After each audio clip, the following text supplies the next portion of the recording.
Item ಯಾವುದೇ ಇರಲಿ try ಮಾಡಿ ಆಚಿ ಚಿಕನ್ ಮಸಾಲಾ. ಚಿಕ್ಕಬಳ್ಳಾಪುರ ರಾಜಕೀಯದಲ್ಲಿ ಆಡಿಯೋ ಅಲ್ಲೋಲ ಕಲ್ಲೋಲವನ್ನ ಎಬ್ಬಿಸಿದೆ. ಚಿಕ್ಕಬಳ್ಳಾಪುರ ಜಿಲ್ಲೆಯಾದ್ಯಂತ ಇದೀಗ ನಾಯಕರೊಬ್ಬರ ಆಡಿಯೋ ಭಾರೀ ವೈರಲ್ ಆಗ್ತಾ ಇದೆ.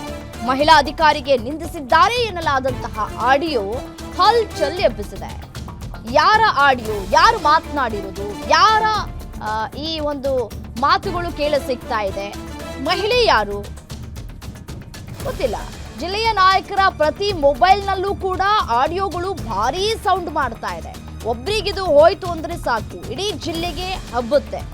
ಆ ಒಂದು ಆಡಿಯೋದಲ್ಲಿ ಇರೋದು ಯಾರ ಧ್ವನಿ, ಯಾರಿಗೆ ಬೈದಿರೋದು? ಹಾಗಿದ್ರೆ ಅಸಲಿಗೆ ಕಳೆದ 2 ದಿನಗಳಿಂದ ಭಾರೀ ವೈರಲ್ ಆಗ್ತಾ ಇರೋದು ಯಾಕೆ? ರಾಜಕೀಯ ನಾಯಕರ ಜಿದ್ದೋ, ದ್ವೇಷನೋ? ಕಾರಣ ಯಾರು? ಚಿಕ್ಕಬಳ್ಳಾಪುರದಲ್ಲಿ ಸಂಚಲನವನ್ನ ಸೃಷ್ಟಿಸಿದೆ ನಾಯಕರೊಬ್ಬರ ಆಡಿಯೋ.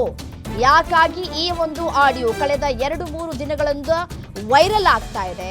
ಈ ಆಡಿಯೋದಲ್ಲಿ ಮಾತನಾಡಿರುವಂತಹ ವ್ಯಕ್ತಿ ಯಾರು, ಯಾರ ಧ್ವನಿ ಇದು, ಯಾಕಾಗಿ ಇಷ್ಟೊಂದು ವೈರಲ್ ಆಗ್ತಾ ಇದೆ?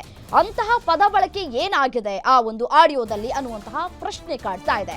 ಕಾರ್ಯಕ್ರಮದ ದಿನಾಂಕ ಕುರಿತಂತೆ ಆಪ್ತರ ಜೊತೆ ಮಾತುಕತೆ ಆಡಿರುವಂತಹ ಆಡಿಯೋ, ಬೆಂಬಲಿಗನ ಜೊತೆ ಮಾತನಾಡಿರುವಂತಹ ಚಿಕ್ಕಬಳ್ಳಾಪುರದ ಸ್ಥಳೀಯ ನಾಯಕ ಹೇಳದೆ ಕೇಳದೆ ದಿನಾಂಕ ಫಿಕ್ಸ್ ಮಾಡಿರೋ ವಿರುದ್ಧ ಧರಣಿಗೆ ನಾಯಕ ಸಲಹೆಯನ್ನ ಕೊಟ್ಟಿದ್ದಾರೆ.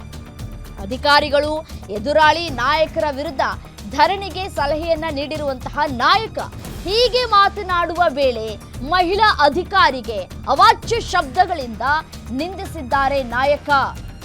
ಇವರಿಗೆಲ್ಲ ಹೇಗೆ ಈ ರೀತಿಯಾದಂತಹ ಪದ ಬಳಕೆ ಮಾಡೋದಕ್ಕೆ ಮನ್ಸು ಬರುತ್ತೋ ಗೊತ್ತಿಲ್ಲ. ಅವ್ರ ಮನೇಲೂ ಕೂಡ ಹೆಣ್ಮಕ್ಳು ಇರ್ತಾರೆ ಅನ್ನೋದು ಮರ್ತು ಬಿಡ್ತಾರ. ನಮ್ಮ ಮನೇಲೂ ಹೆಣ್ಮಕ್ಳು ಇರ್ತಾರೆ, ನಮ್ಮ ಮಕ್ಳು ಇರ್ತಾರೆ. ಅದೇ ರೀತಿಯಾದಂತಹ ಪದ ಬಳಕೆಯನ್ನ ತಮ್ಮ ಮನೆಯವರಿಗೆ ಬಳಕೆ ಮಾಡಿದ್ರೆ ಹೇಗಿರುತ್ತೆ ಗೊತ್ತಾಗ್ಬೇಕು ಅವ್ರಿಗೂ ಕೂಡ. ಏನು ಬೇರೆ ಮನೆ ಹೆಣ್ಮಕ್ಳು ಅಂತ ಅಂದ ತಕ್ಷಣ ಹಾಗಿದ್ರೆ ಇದೇನೋ ಮರ್ಯಾದೆ ಕೊಡುವಂಥದ್ದು? ಹಾಗಿದ್ರೆ ಆ ಆಡಿಯೋದಲ್ಲಿ ಏನಿದೆ ನಾವು ಒಮ್ಮೆ ಕೇಳ್ತಾ ಹೋಗೋಣ ಬನ್ನಿ. ಬ್ಯಾಕ್ ಮಾಡ್ರಿ, ಯಾರು ಹೋಗ್ಲೇಬೇಡ್ರಿ ಪ್ರೋಗ್ರಾಮ್ಗೆ.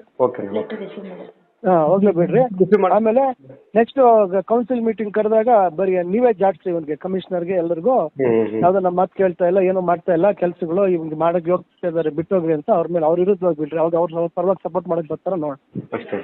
ನಮ್ಮವರೇ ಪೂರ್ತಿ ವಿರುದ್ಧ ಮಾತಾಡ್ರಿ. ಅಧ್ಯಕ್ಷರಿಂದ ಹಿಡಿದ್ರೆ ಇವ್ರು ಯಾರು ನಮ್ಮ ಮಾತು ಕೇಳ್ತಾ ಇಲ್ಲ, ಇವ್ರ ಬಗ್ಗೆ ಇವರು ನಮಗೆ ಗೌರವ ಕೊಡ್ತಾ ಇಲ್ಲ, ಇವರು ಏನು ಕೆಲಸ ಮಾಡ್ತಾ ಇಲ್ಲ, ಸದಸ್ಯರ ಪರಿಸ್ಥಿತಿಯನ್ನು ನಮ್ಮ ಅಧ್ಯಕ್ಷರಿಗೆ ನಮ್ಗೆ ಇದಿಲ್ಲ, ಅದರಿಂದ ನಾವು ಮತ್ತೆ ಅಂತ ಹೇಳಿ ಇವ್ರ ಬಗ್ಗೆ ದೂರು ಕೊಡ್ತಾ ಇರ್ಬೇಕು ಅಷ್ಟೇ. DMAಗೆ ಇವ್ರಿಗೆ ಹೋಗಿ ದೂರು ಕೊಡ್ತಾ ಇರ್ಬೇಕು. DMA ಅವ್ರು ಕೇಳ್ತಲ್ಲ ಬಿಡ್ತಾಳ, ನೀವು ಕೊಡ್ತಾ ಇರ್ಬೇಕು ಅಷ್ಟೇ.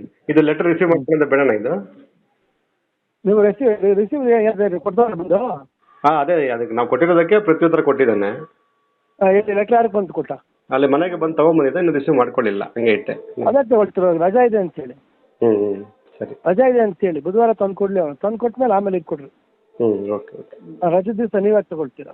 ಸರಿ, ಬಿಡ್ಬೇಡ್ರಿ. ಇನ್ನು ಎಲ್ಲದಕ್ಕೂ ವಿರೋಧ ಮಾಡ್ರಿ. ನಾನು ಇಷ್ಟೇ ಹೇಳೋದು, ಎಸ್ಟಿಮೇಟ್ ಕೈಗೆ ತಗೊಳ್ರಿ. ಅಣ್ಣ ಕಾಂಟ್ರಾಕ್ಟರ್ಗಳು ಎಲ್ಲರೂ ಹುಚ್ಚಾಡ್ಕೊಂಡು ಹೋಗ್ತಾರೆ ಅಷ್ಟೇ. ಓಕೆ. ನಿಮ್ಮೂರಿನಿಂದ ವಿಶ್ವ ಮಟ್ಟದವರೆಗೆ ರಾಜಕೀಯ, ಸಿನಿಮಾ, ಸ್ಪೋರ್ಟ್ಸ್ ಯಾವ ಸುದ್ದಿಯೂ ಮಿಸ್ ಆಗಲ್ಲ. ಬರೀ ಸುದ್ದಿಯಷ್ಟೇ ಅಲ್ಲ, ಜೊತೆಯಲ್ಲೇ ಇರುತ್ತೆ ವಿಶ್ಲೇಷಣೆ.